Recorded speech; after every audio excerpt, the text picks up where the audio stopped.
Good evening. I am super excited that tonight I'm going to be interviewing Mel Giedroyc and talking about her fabulous book, The Best Things, which is a wonderful novel, her first novel, and Mel will be joining us very soon from her bath.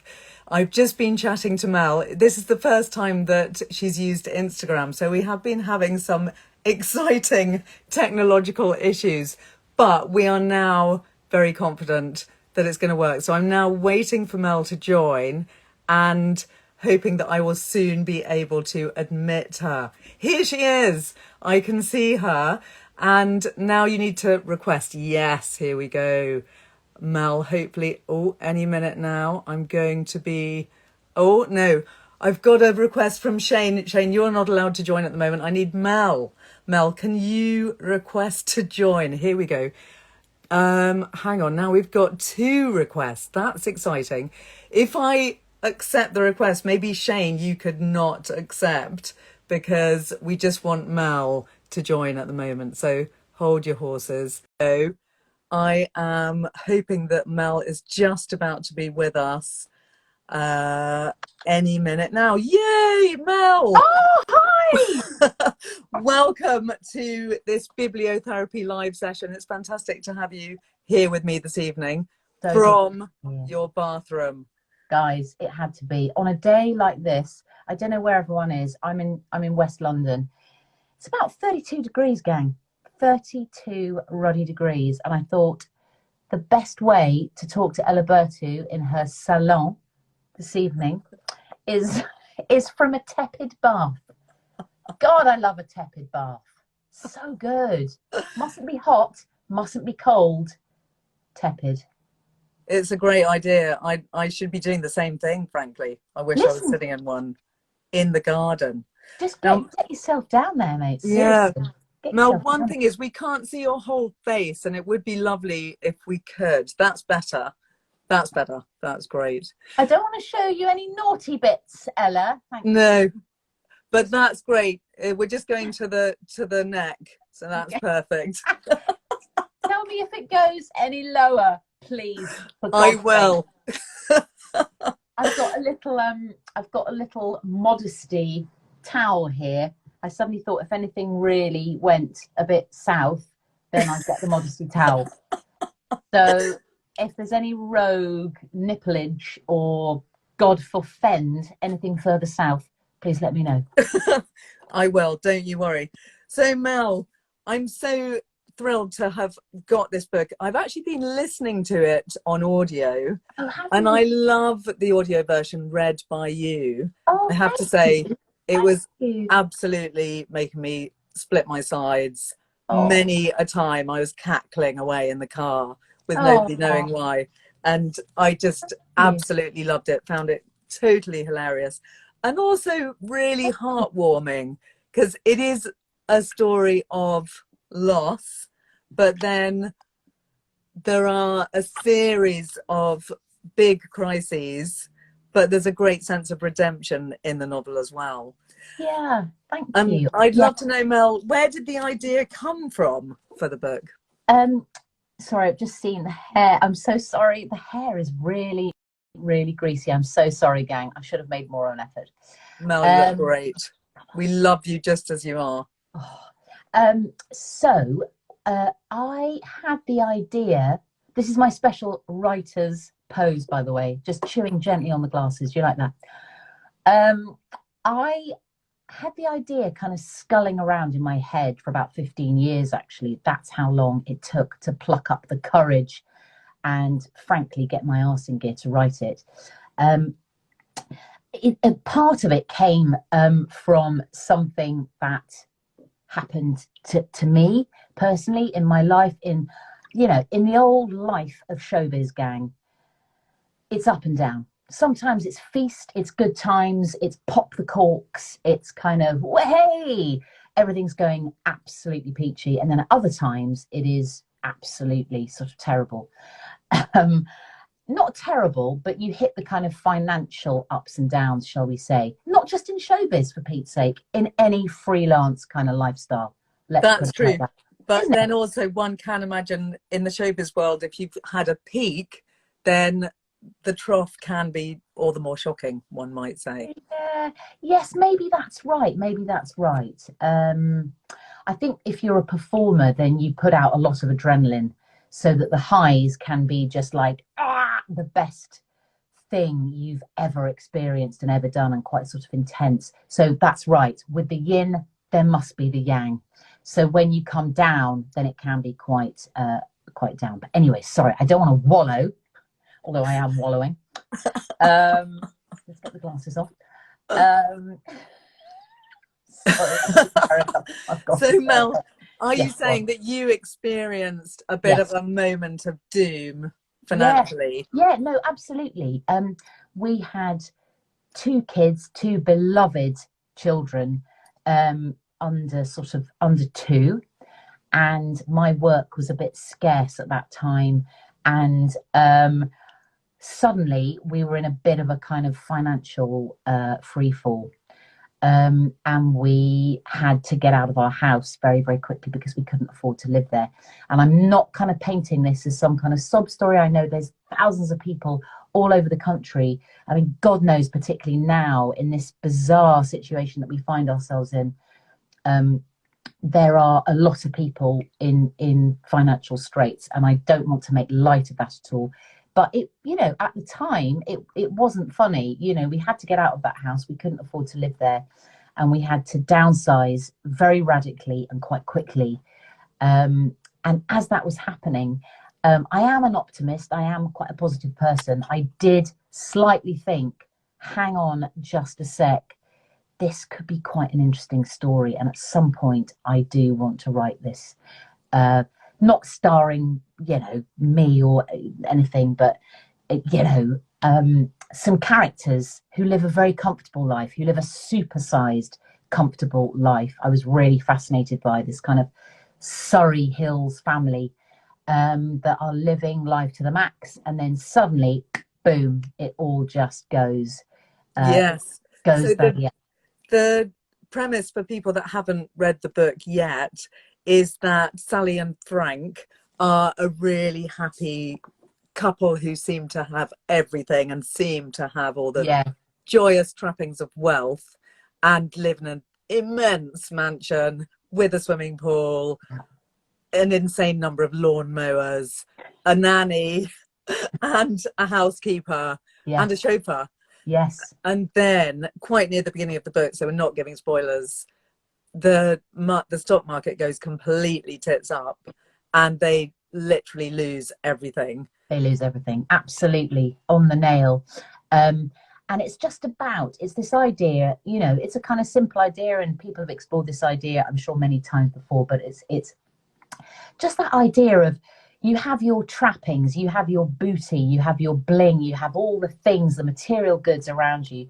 But if those are taken away, if they're stripped away quite dramatically, what are you? Who are you?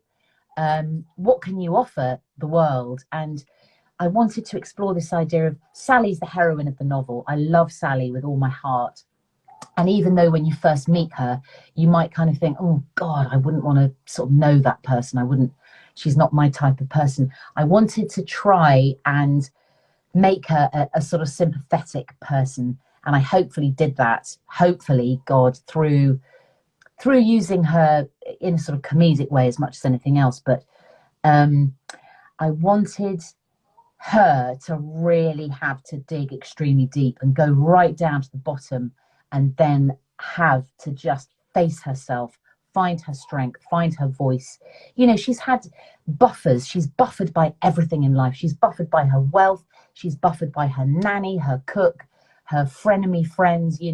She's got this kind of insulated existence. And I wanted to strip all that away, and kind of for her to work out who she is, and sort of emerge, hopefully, in a redemptive, phoenix-like way. Which she does. And Oh, I love Sally as well. She's a really oh, fantastic character. And there are thank so you. many hilarious moments in the book. I love the way she's surrounded by whiteness at the beginning, and she suddenly realized that she's completely surrounded by whiteness and finds it all a bit horrifying. she herself is quite horrified by all these trappings of wealth. And She is. she looks back fondly on the times when she was backpacking around Europe with Frank when they were young. And there's really great, lovely moments of thinking about their youth when she first met Frank and he was a tarmac layer, going round Surrey, putting tarmac down on all these beautiful drives and turning them into horrible, ugly black creations. And they're just really fantastic characters. And I really love the way everywhere they look around the house, there's some somewhat ridiculous piece of incredibly expensive furniture, like ghastly. A kettle that she picked up for 550 quid from Harvey Nichols, or a table that they got imported from Ceylon. It is quite horrifying. And I really love that there's the humour but also the horror, which I think you really convey brilliantly. Oh, that's really kind of you. Thank you so much. I mean, again, I didn't want to be snooty about these characters and say, oh, God, you know, how awful to be sort of, you know, display your wealth like that. I love these characters and I wanted to portray them with love. But at the same time, there is something funny about somebody who feels they have to have 32 lawnmowers in their garage to sort of feel, you know, that they can stand up in the world and say, look, this is what I've got. This is who I am. There's something funny about that. Absolutely.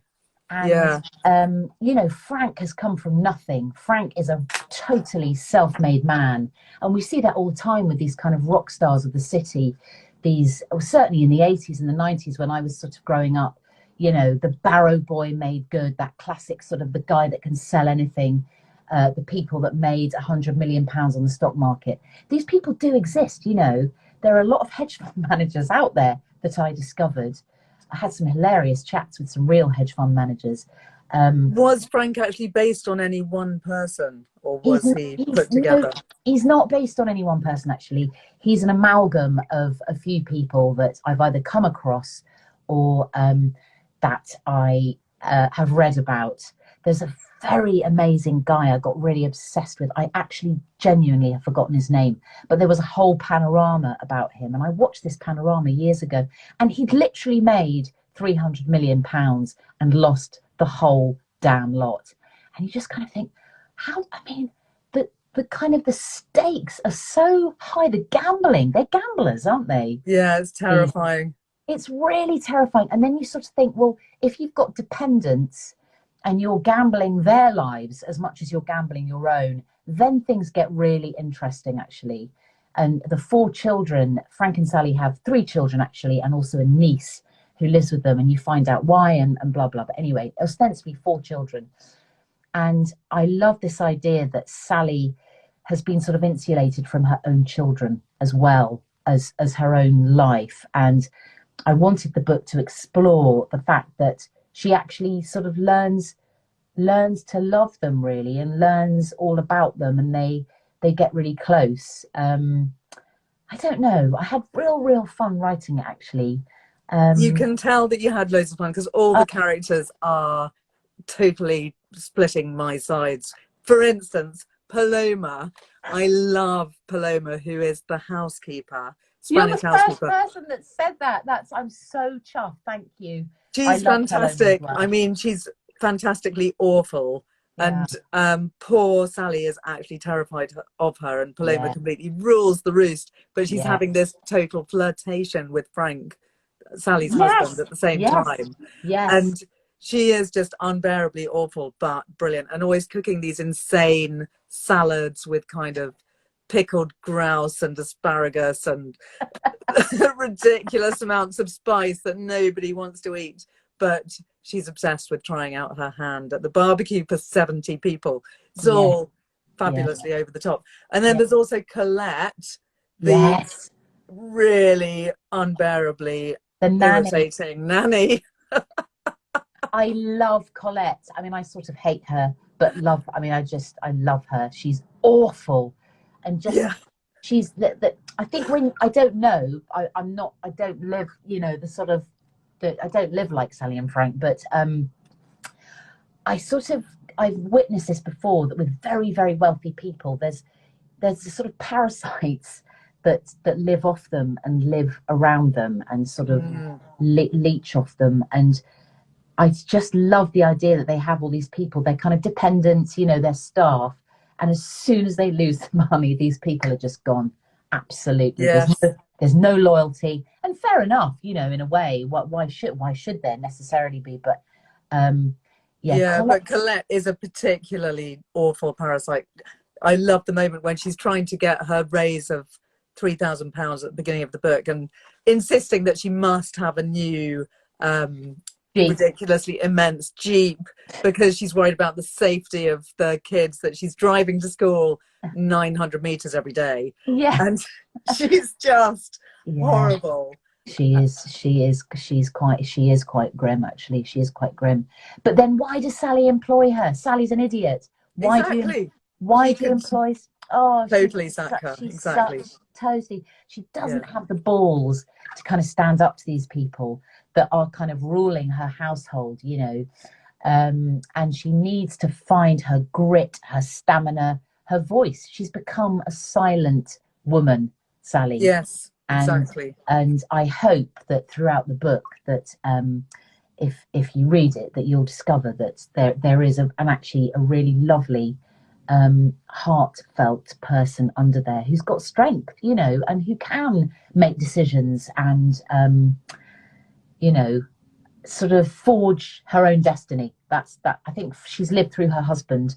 He's the guy that walks into the room, you know, he's got the loudest voice, he's oozing testosterone and charisma. You know, you've met those people. They come into a room and everyone wants to hear what they've got to say. And as she kind of rises up, poor old Frank slightly has a bit of an implosion. I won't go into too much detail, but no, but he does actually give her quite a great window of opportunity by having a condition, which I won't give away, but which means that Sally has to step up to the mark because he's suddenly out of the picture in terms of being able to run the family, and Sally has to fall on her own resources. But then also the kids have their moment of glory very much. Each of them has a different strength which they bring out because of the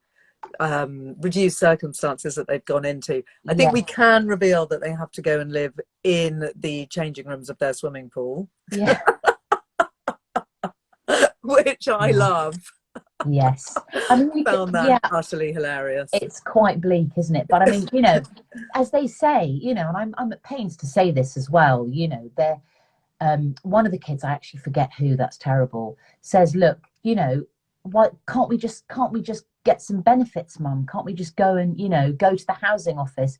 And she's like, absolutely not. We're living, you know, we've got a roof over our heads. We will get out of this, you know. So that it's an awful situation to basically be living in a sort of garden shed. But on the other hand, you know, they're not out on the street. I mean, things do get worse. You know, that's the first stage. I mean, it's the humiliation as well of, you know, sort of living on your own land, but not being the master and mistress of your own castle. It kind of goes in stages until they really are absolutely, you know, I won't give too much away, but the downfall was really good fun to write, actually. Not in a sort of horrible way, I hope. I wasn't laughing at them. I hope I was kind of laughing along with them. I didn't want it to be a mean book. No, it's not at all. It's a very generous book, I think, because each of the characters does have their redemptive moments, and they all bring something unexpected to the moment when they have lost everything, and it's really lovely witnessing what happens to the different characters, and they're all quite unexpected as well. And actually, I do love the way you do the teenagers, and wondered whether you might have very close personal experience with teenagers that you might have based some of those ideas on, perhaps. My My youngest daughter was slightly obsessed at one point, saying, "Are they based on us? Are they based on us?" I'm like, actually, I honestly, heartfeltly, they are not based on my own kids. Possibly little elements of them are based on my own. No, again, I think with all the characters, I mean, you have to be really careful. And this is my first novel, you know, this is a big learning process for me. This whole thing about writing novels, and you have to be quite careful, actually. There's one character in the book who shall remain nameless, who is literally based on somebody that I know. And a couple of people have busted that. Ooh. Yeah, it's not a person I see very often at all. It was somebody I knew sort of in another life, but it is quite a particular rendition of a person. And I don't think I'd do that again, actually, because that makes me feel kind of bad. I think you have to be, you know, I'm sure lots of people that follow you are you know, writers and big readers, of course, and like yourself, a writer, and you have to be quite careful, don't you? I think you have to sort of not not kind of, I don't know. I want to swear, but I'm not going to swear. I want to say it in a polite way. I'll come back to that. I think you do have to be careful, though. Amalgams, Yes. Nuggets and amalgamations. Yes, but not make it too obvious No, who it's based absolutely. on. I Yeah, 'cause agree. it can offend people. I thought I got away with it. I had not seen this person for like 25 years. And then I got an email from a friend of this person saying, "Is that based on da da da?" And I said, "Yeah." So has the actual person read the book yet? Do you know? I don't think this person would read a comedy. Deeply intriguing. So, by the Yeah. way, anyone that's joining us, I have got your questions, and thanks a lot for joining us. It's really lovely to see you all here this evening. Hooray! And I will return to the questions a bit later. But I would love to ask you, Mel, Yes. about the process of writing, because it is your first novel. Yes. And you are also very much in the world of TV, acting and broadcasting. So I wondered how you physically made the time and managed to combine writing the book with your other activities. Speaking as a writer, with the glasses, so lame. And now I am an author. That's so lame. I better cut that out because the piss will be ripped very mightily. Especially when you're in the bar. Frankly. Yes, oh darling, I can know. Well, first and foremost, I can only ever write in the bar, fella. That's an absolute given. No. That explains it. No. I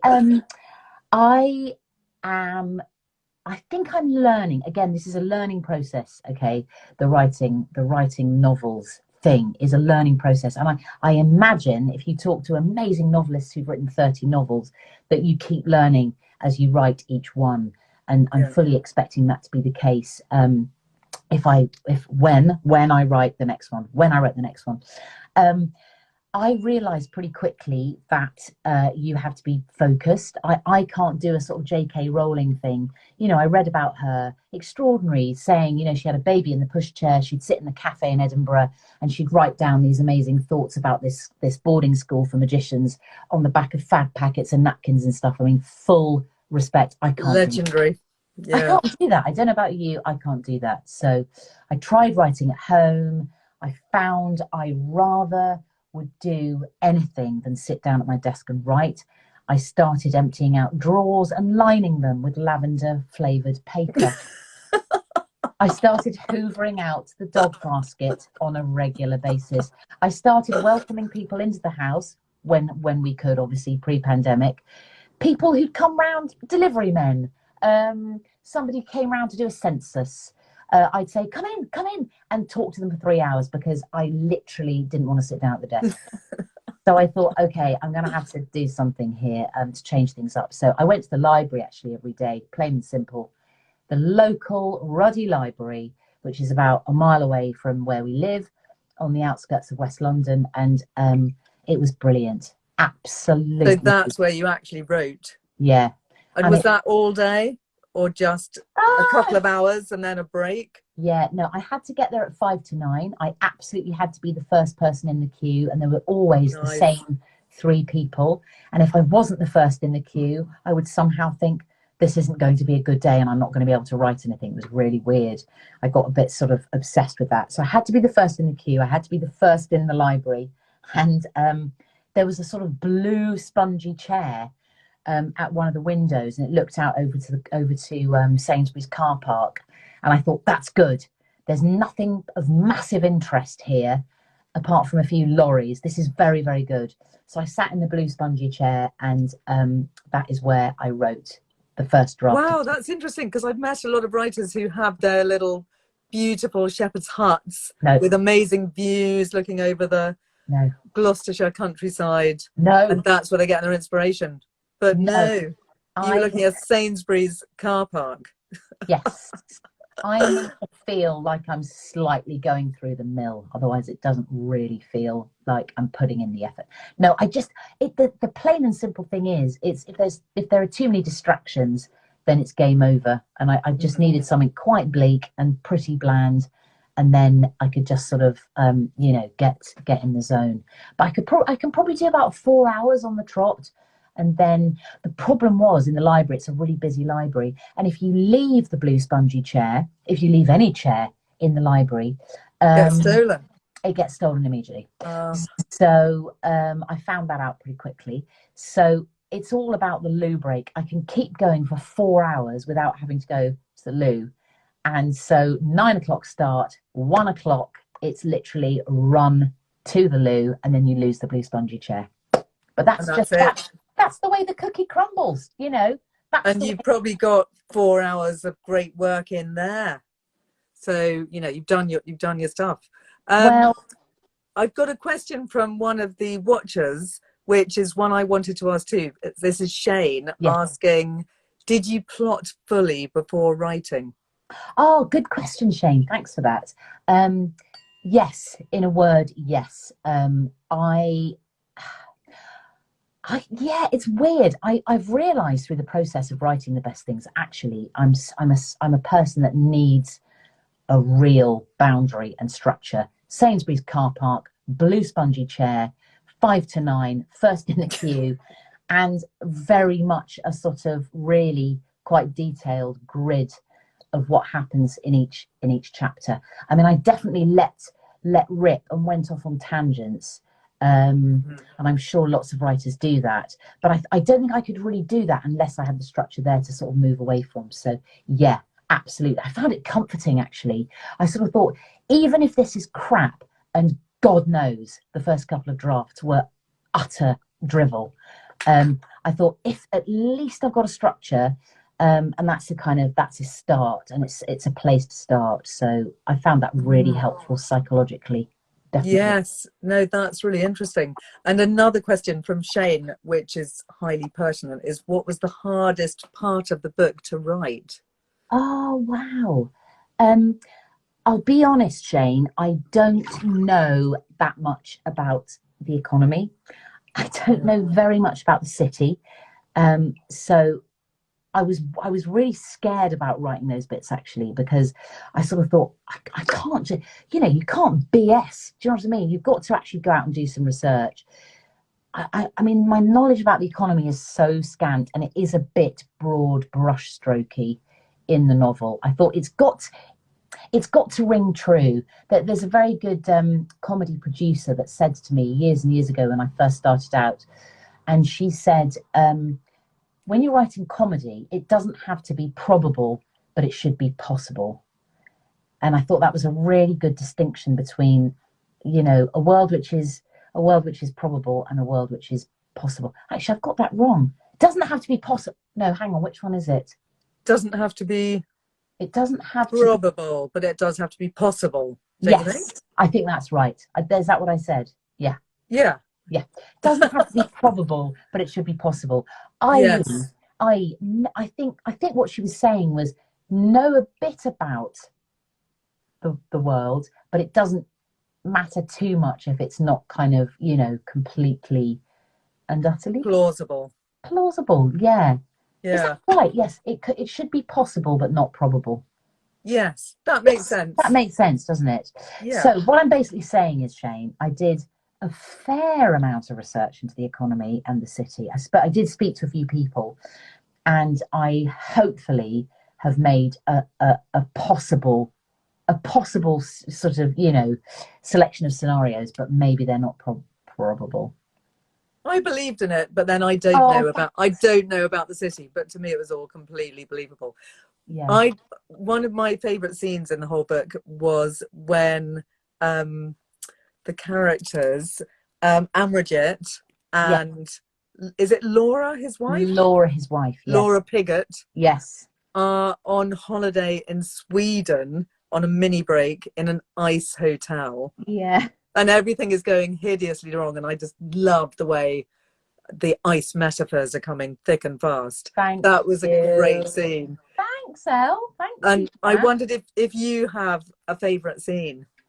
Do you know what? I really enjoyed the kind of set pieces, if you like. I don't want that to sound too pretentious, but there are a few scenes I think in the book where probably a lot of the main characters are kind of involved, like a party. I love writing the party scenes where stuff kind of goes tits up. I think probably another of my favourite scenes was when Amajit and Laura go to this horrendously poncy restaurant in Finland. Because apparently that's what people do. Sometimes they fly off to a restaurant and then they take lots of photographs of the food they're eating. And I just found absolutely, I just thought, oh my God, the human race it must end. It must It all is end. madness, isn't it? I have known a couple of people doing that, I must admit. I And mean, it what is the hell is that all about? It's like the utter asteroid, madness. the asteroid needs to come and obliterate planet Earth.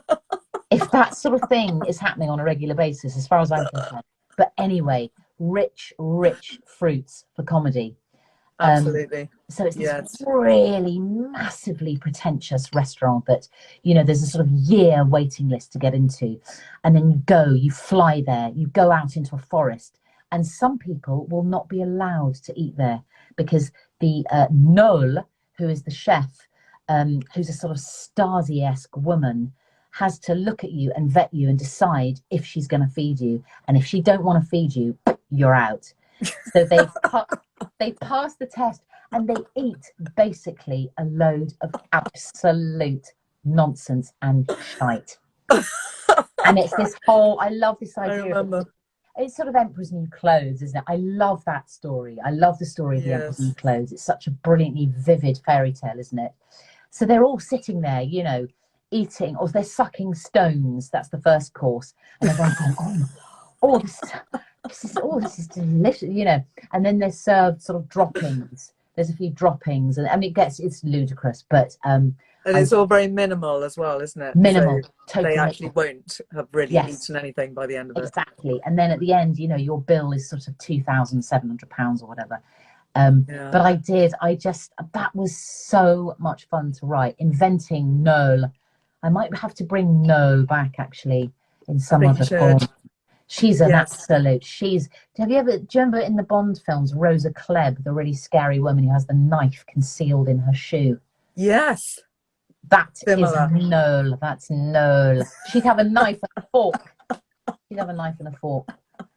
No, those kind of set pieces are really, really, really good fun. And I'm sure, anyone watching this who is a writer knows that feeling of when you love a character and you've got them in a situation. It's just unbelievably good fun to write because they come alive, don't they? Yes, that's great. And that must be when you really feel like the book is running away with itself and taking you to new places that you didn't know existed, which is really exciting. Yeah, that's really true actually. Doesn't happen every day of the week, does it? But maybe sort of, I don't know, out of one in every, say, 5, maybe once a week or maybe twice a week if you're lucky. If you're writing every day, you get that feeling of just, the clock. You look at the clock and it's 9 a.m. and then the next minute you look at it and it's 1 p.m. You think, oh my God, that was 4 hours. And it just went like that. And Yeah, that's fantastic. That's so yeah, exciting. it's a privilege to do it, to be able, you know, to be given the chance to do it. I felt very strongly that I felt very lucky and very blessed to be doing it. It was great. Yeah, so you must have had time to do that in between doing your TV career. You must have had a bit of time off, because otherwise surely you wouldn't have been able to go and sit in a library for hours on end and then just nip down to the TV studio and get made up. No, do you know what? I've got a verruca. I'm just going to say that. I thought it had gone. Happens to the best of us, Mel. That is so bloody grim. Sorry. I've got a ruddy verruca. You're going to have to wear a verruca sock. Oh, It's the only hope. I won't say her real name. A girl at school had to wear a verruca sock. It was awful. It went halfway up the leg. It was so obvious. It was quite a big feature of boarding school. There were always a few girls wearing verruca socks in the swimming pool, and it was so humiliating. Oh God, for the poor things. Surely they must have invented something other than a verruca sock since the 1970s. Tell me. I don't know. I luckily haven't had to deal with them since then. Oh God. Anyway, I'm so sorry about that little introduction. What were we talking about, love? What were we saying? We're talking about having time to write the book. Okay. Did you have a period of months to write it when you were free to just get on with the book? Yeah, no, this is actually a bit embarrassing. This is embarrassing. So the editor, Charisse, who's an absolute goddess, she's just a brilliant woman, just was so kind, and she said, I think I'd had to delay it by about 2 years because I thought, in a sort of stupid delusional way, I was doing a musical at the time. I remember when I rang her and I said, right, I'm doing a musical in the West End, and what I'll do is I'll do the show in the evening and then I'll write the novel in the daytime. And she said, right, okay. And I just thought, yeah, brilliant. Oh my God, I had no idea. You know, I'm 53 years old. I was 50 at the time. Doing a ruddy musical is, let me tell you, my friends, flipping exhausting. I mean, intense. Intense. Yeah, absolute workout. Sorry, I mean, God, my life is so hard. I was doing a musical, for God's sake. I was on stage for 3 hours a day. It was exhausting. But no, in the daytime, I felt like a total zombie, really, genuinely. And mates of my age in musical theatre had said, you're not going to be doing anything in the day. You are going to be wandering around, you know, like some old ham with cucumbers on your eyes and a bloody dressing gown. That's all you're going to be good for. Seriously. And of course that happened. So long story short, it was extremely late. So the editor was like, okay, so when are you going to do it? So I had to basically just carve out the time. That was a very long, rambly story to basically say I just carved out the time. I told my agent, look, I'm not going to, I mean, to be honest, the diary wasn't that full. The diary was not that full.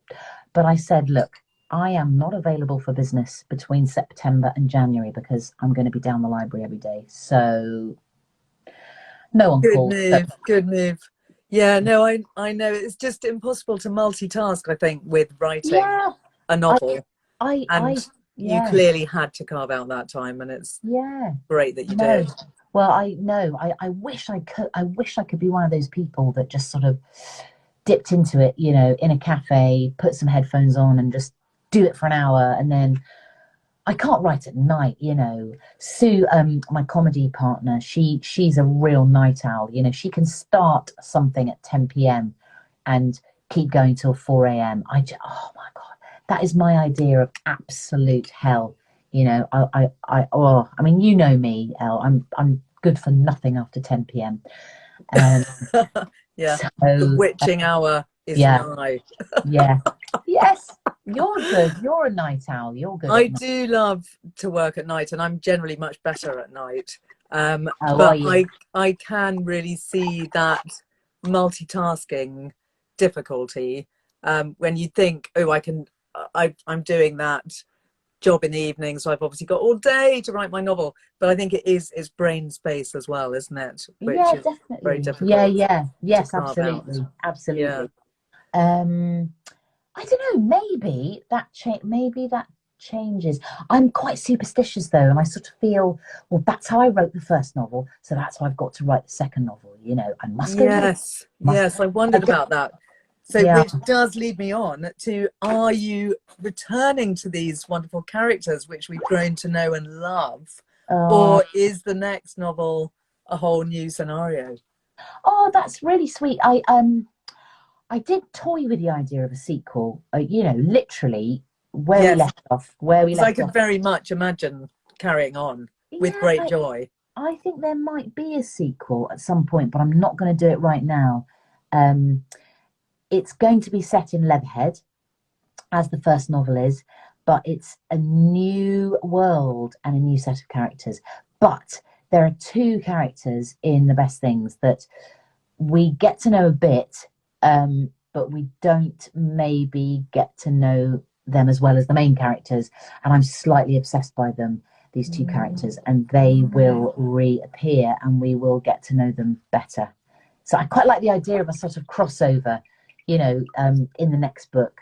So you get some periphery characters from the first one coming in and taking a bit more center stage in the second one, I think. I think that would be fun. Cool. That sounds great. And is it going to be set in Leatherhead again? It is going to be set in Leatherhead, yes. My Fantastic. plan would be, I haven't told the publishers this, because I'm only on a 2-book deal. Uh, but my plan, I keep saying, actually, I think I've said it, in an interview or something, but I want to write the Leatherhead trilogy. Ah, fantastic. I love it. I I can want I can see to, that. well, we'll see. I think I think there's real mileage in that. I love the idea of, a small town, which Leatherhead is, and I spent my sort of formative years there when I was a kid, till I was 11. Small, very nice market town in Surrey. I just love the idea of just really going deep, deep into it and discovering different stories that come out of the same place. I don't know. I love Anne Tyler's writing. I'm a huge, huge fan of Anne Tyler, and I've always loved the way that she does that with Baltimore. I've never been to Baltimore. I know nothing about Baltimore, but I know a hell of a lot about it through Anne Through Tyler. her novels. Yeah. Do you know what I mean? She's just, you sort of think with her that you start a novel and you kind of think, how can she how can she make somebody that seems ostensibly so sort of mundane or periphery or not that interesting just become the center of your world as you read it? She's so brilliant. Mm, I very think true. she's I do amazing. love her too. Yeah. Yeah. And she is often, she's writing about the domestic in the way Yes. that you are too, and giving God, it I'm not, a wider view. well, I I'm mean, not remotely equating what I'm trying to do with Anne Tyler's work because she is a ruddy genius, but she's an inspiration, put it that way. And she is. And actually, Mel, who else inspired you? Did you have any other writers in mind when you started um, writing I, this novel? so I love Anthony Trollope, and I read The Way We Live Now. Mm, I think probably I think there are times in your life when your whole brain is just kind of open to things and is very sponge like, and it was at a time like that. I think I was maybe in my mid-20s, and all your receptors are kind of going ding, ding, ding, ding, ding, ding, ding. And it made a real impression on me, this book. I mean, he writes brilliantly, Trollope, about money and status, and he writes brilliantly about the evils that money can inflict on people, actually. And The Way We Live Now has this, I'm sure lots of people have read it, but it has this amazing main character called Augustus Melmotte, who is he's a gambler, really, like my Frank Parker is, and he's gambling on the railways.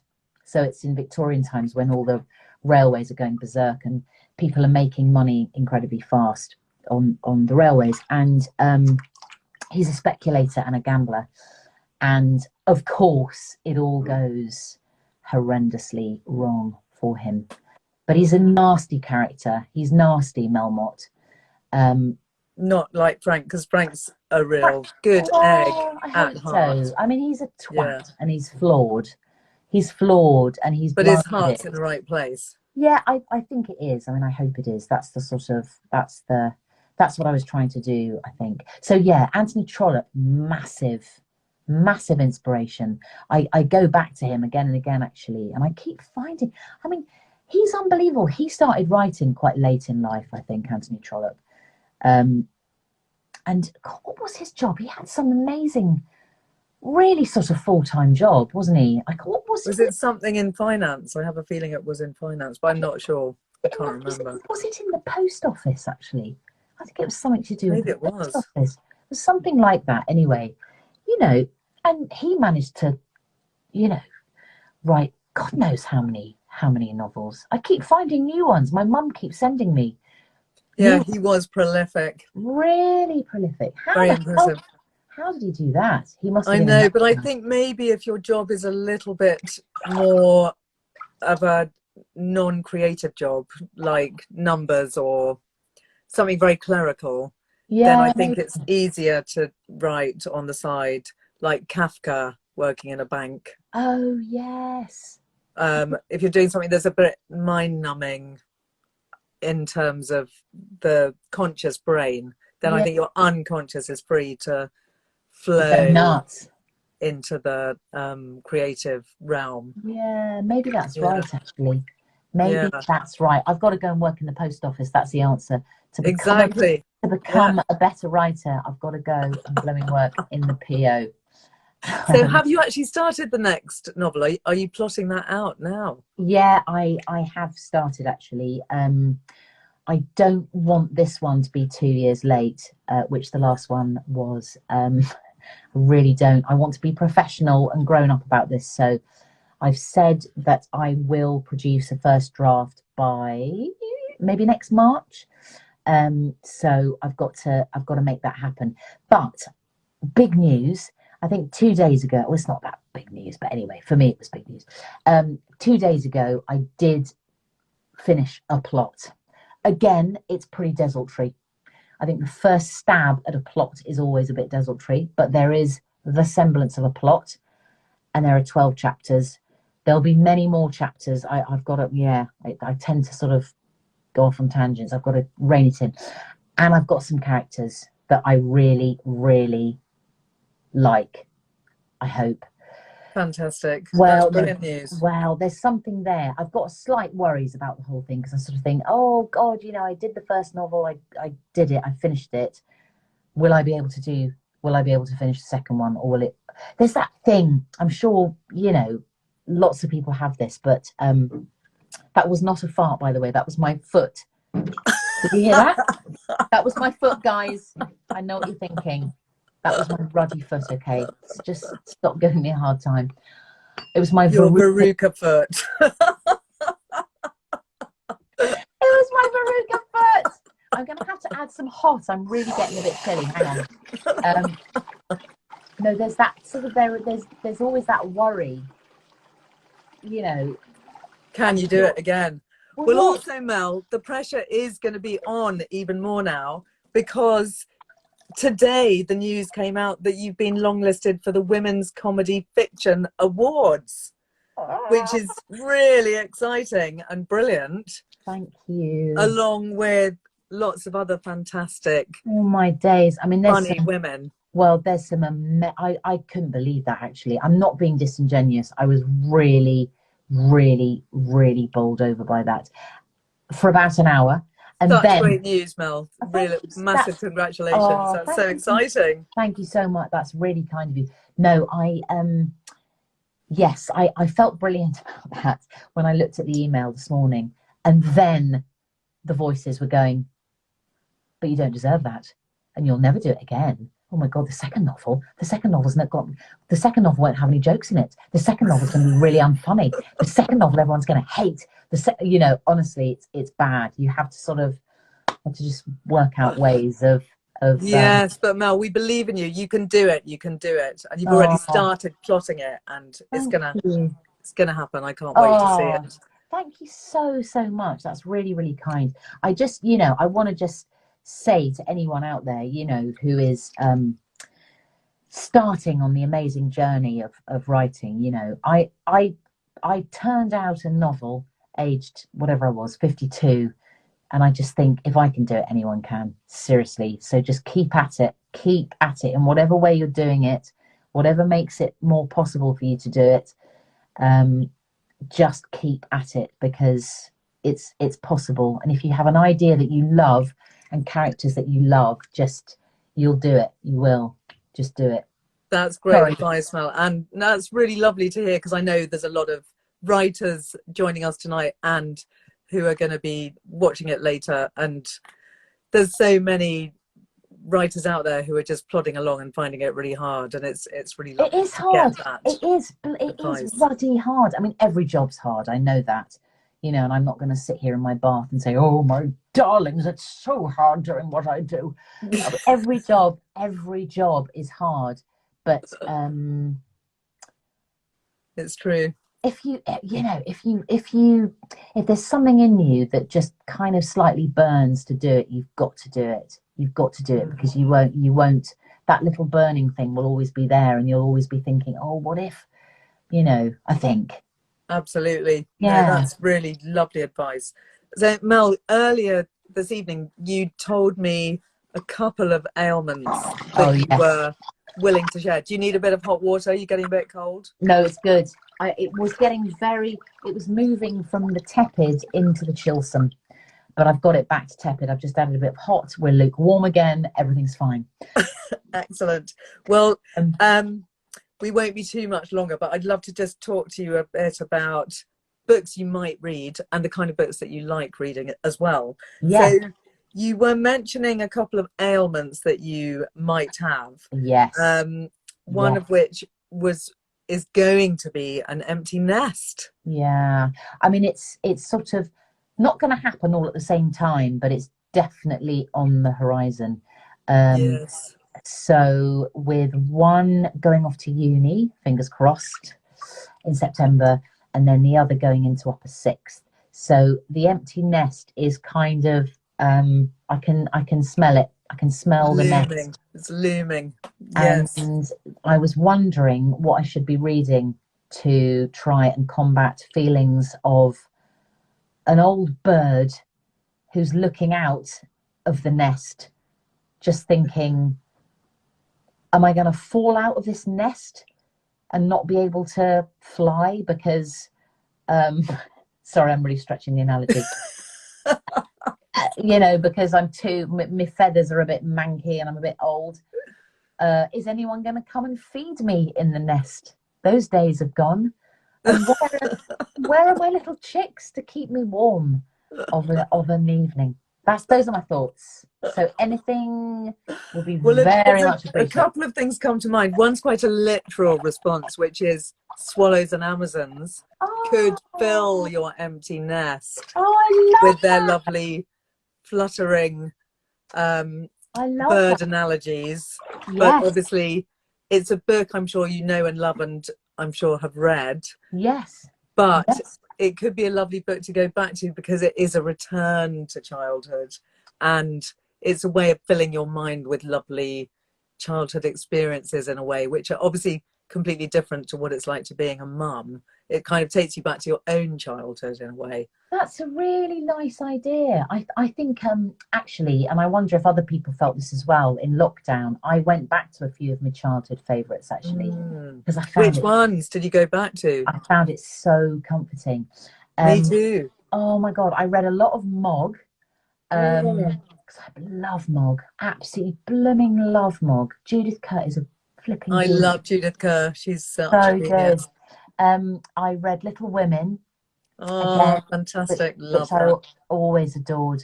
And I read a bit similar to Swallows and Amazons, actually. I found these really beautiful books. I forgot that I had them. And they're a series called Fell Farm Campers. And it's I a don't bit. know them. Yeah, it's literally, it's kids going up to the Lake District in the 50s. So it's a bit, let's be honest, different times. different times. It's a bit sort of, and everything's marvellous, and we're all at boarding school, and everything's going to be fine, and mother will be there to meet us off the train, and, you know, it's all that stuff. But, oh my God, I found it so comforting. I That imagine, sounds great. like, Was it reading called Field Fell, Campers? Fell Farm Campers. I don't even know if they're in print, actually. I think they used to belong to my mum.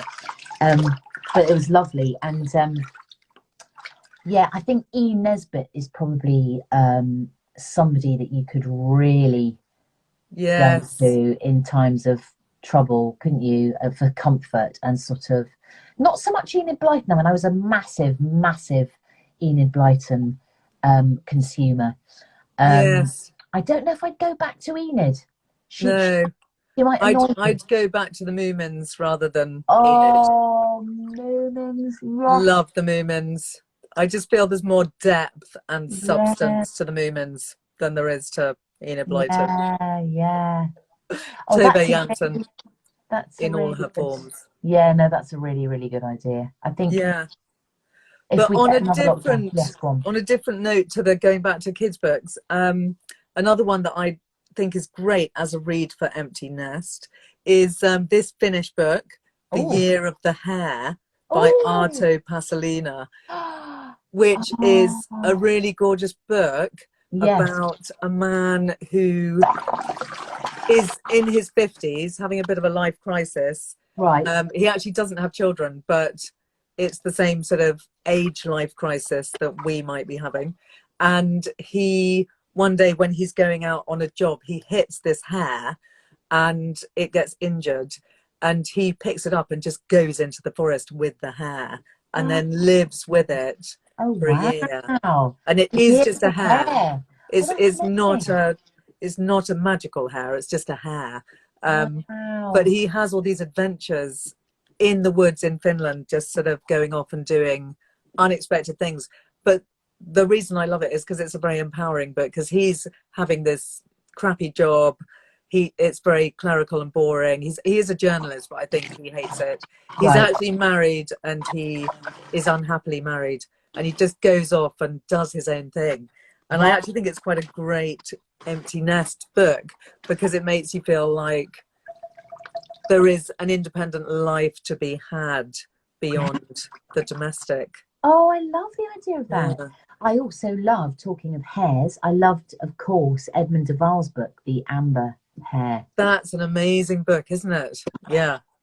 That is That's something, such a good read. that's something I would definitely return to. That's a beautiful, beautiful book. Yes, and it's actually got so much in it as one that really pays rereading. Yeah. So The Year of the Hare, that's a brilliant suggestion. I will definitely, Yes. I'll go and I'll go into the ruddy local bookshop, gang, because I love my local bookshop. And I'll Good talk. plan. And ask them. There's Yeah. a listener called Lorraine who's agreeing, saying fabulous book, loved the randomness of it. So thanks for that, Oh, Lorraine. I'm glad you love it too. It is one of my great. favourite books. Is it? Okay, brilliant. Yeah. I don't know anything really about Finland. I mean, I know bits and bobs, so I like reading books that come from other parts of the world. I sort of think it opens everything up, doesn't it? Fascinating. Yes, and it takes you into Russia for a bit as well. So you have a bit of over the border, which is quite exciting. Nice. And then Mel, another thing you mentioned is reading books to your mother, who is going increasingly blind. I'm really sorry to hear. Yeah, no, she's losing her sight, and she's the biggest reader of anyone I know on this planet. She's so well read. She gave me my love of books, without That's lovely. without a doubt. She can still read from a Kindle at the moment, which is brilliant. Although it's getting increasingly difficult, but she's very, very strong, my mum, and she will not give up. So she will read from a Kindle for as long as she possibly can. And she's getting more into audiobooks, which is obviously great. It's a really good thing to do. I read to her a while ago when she wasn't very well, and I used to read a little chunk of this extremely long Polish poem. Sounds really, really dull. It was actually in Polish. No. Can you imagine how pretentious? My mum's English as well. I mean, her knowledge of Polish is kind of, she's not bad because my dad was Polish, but no, I read the translation of it. It's the equivalent of sort of Byron in our canon of literature. It's an amazing writer called Adam Mickiewicz, and he wrote what's thought to be the work of Polish literature, which is called Pan Tadeusz. Anyway, it's about his adventures, and it's brilliant, actually. It's absolutely brilliant. So I'd read a chunk of Pan Tadeusz. God, this is pretentious. Here I am in a bar talking about reading Polish poetry to my mum. To your mum. I'm gonna have to sign off. I've exceeded my own levels of pretentiousness. But did she enjoy it? I bet she did. Do you know what? We both did, Elks. We blooming both did.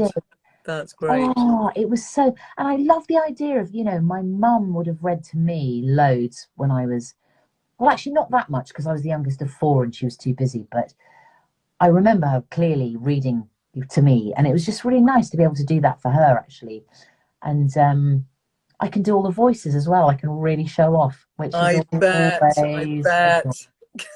So my mum does not know what's coming to her, basically, because I am going to be doing full theatrical renditions of shows, and there's going to be nothing she can do about it.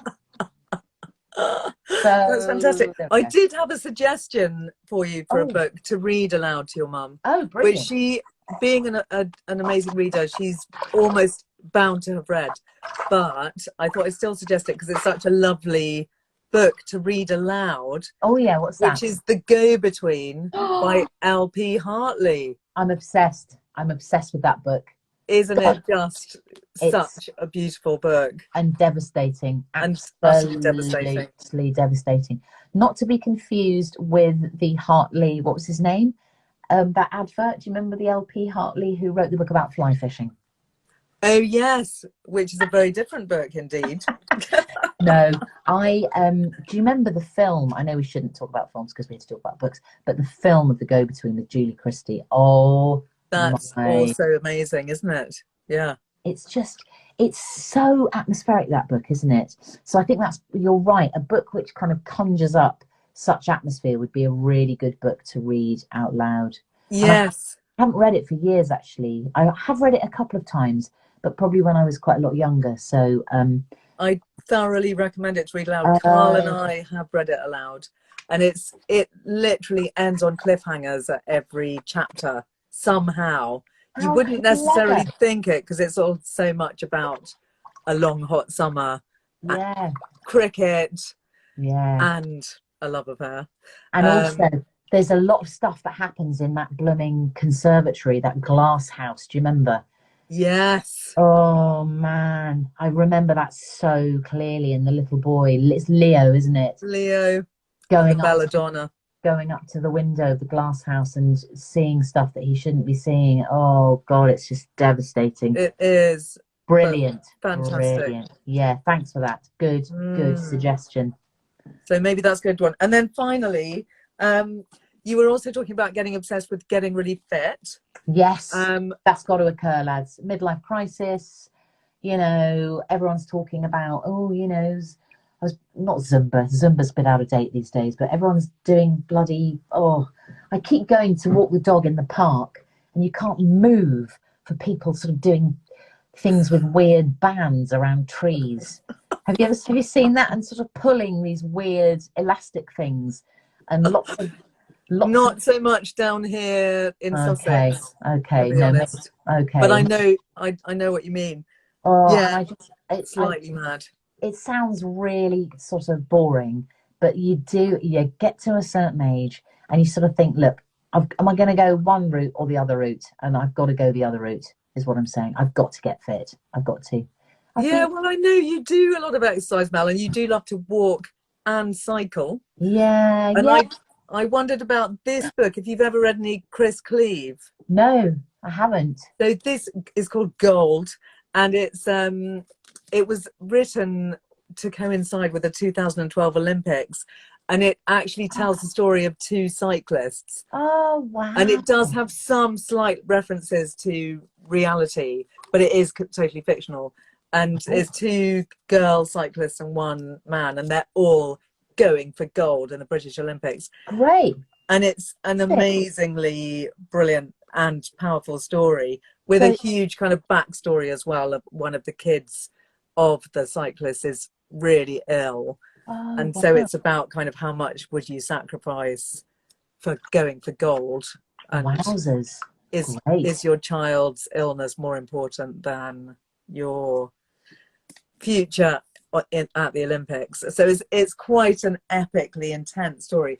But the reason I thought of it is because it really makes you want to become insanely fit, Does because it? you really live through their regime, and you kind of see how many miles they're cycling every day, what they're eating, their kind of amazingly punishing schedule. And although obviously we're never going to do that, it makes you feel like your body is a temple and you really want to get out on your saddle and cycle through the Snake Pass near Manchester and see the amazing hills. I love it. I love that. It is inspiring. And the idea of a regime. Oh, I love that. Yeah. Love that. Love the whole concept of that. So I will. No, I will. So Chris Cleave, gold. When you held it up, it looks like it's blog. It says blog. Yes, I'm getting that weird backwards blog effect. Yes, blog. And I thought, oh, well, Ella's very up with the kids. Reading a book called Blog, you know. No, gold. I will look for that. And the finished one, The Year of the Hare. Yes. Oh, yeah. No, that's good. I'll put those in my rucksack for going on holiday. That's great. Great. Yeah. And I just also want to recommend this to all watchers as a brilliantly uplifting summer read. I mean, it's not just a summer read, but as we are in the summer, I would say buy it now, read it, and you will escape into a wonderful other world and laugh hilariously constantly. I really loved it, Mel. Thank you. Thanks so much. It's really lovely to be here and be chatting to your Mel, it's been really fantastic having you, and thanks so much for joining us from your bath. I'm glad that you were able to find. I'm an absolute prune now. I'm the skin, the hands. Yeah, I'm sorry to don't keep worry. you in there becoming a prune. No, it's been lovely after a really hot day. It's just, oh my God, it's so nice to get in the bath. So thank you for having me, and thanks for letting me waffle on about myself. So it's been brilliant. And thanks so much, all you lovely listeners and watchers, for joining us this evening. Thank you. I will be back over the summer intermittently doing various different shows, one of which is going to be from our local vineyard, which I'm really excited. Brilliant. So I'm going to do vineyards in literature. Oh, fantastic. What a good idea. Watch out for that one. I'm now trying to think desperately, vineyards in literature. Yeah, actually not that easy to find. The leopard. Oh yes, that's a great one. Does that have vineyard in it, possibly? I'm thinking it might do. I think it must do, because it's got so much sensual wine, food and drink. Brilliant. Lovely. Yes, I haven't done my research for that yet, but I'm really... Good luck. What if you don't find any books that have vineyards in them? You'll have to make them up. I know there will be. Of course there will be. There are books about blooming everything. Thanks, Mel. It's been brilliant having you.